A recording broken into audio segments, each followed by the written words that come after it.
இப்போ இந்த வடலூரில் வந்து ஃபுல்லாக வந்து ஆமாம் மக்கள் வந்து ஓட்டு போட்டுட்டு கஷ்டப்படுறாங்க, அவங்களுக்கெல்லாம் வந்து கொடுங்க. அம்மா சொல்லுங்கம்மா. மார்க்கெட்டு என்ன பேங்க் லோன்லாம் கொஞ்சம் கூப்பிட்டு கொடுங்கப்பா, ஓட்டுக்கு மட்டும் போகிறேன்னு சொல்கிறாங்க. எனக்கும் வயிறுக்கெல்லாம் வலிக்குது கத்தி கத்தி.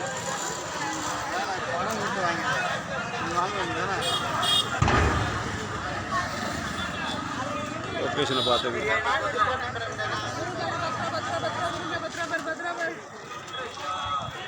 ஆமாம் முடிக்கிறேன்ப்பா. யூடியூப் இருக்கான். இந்த மக்கள் பணத்தெல்லாம் ஏன்டா அது மாதிரி பேங்க்காரன் போட்டு கொள்ளடிச்சு வீணாக்குறீங்க? கஷ்டமாக இருக்குது. கொடுத்தாக்கா அவங்க ஏதாவது பயனடைவாங்கல்ல.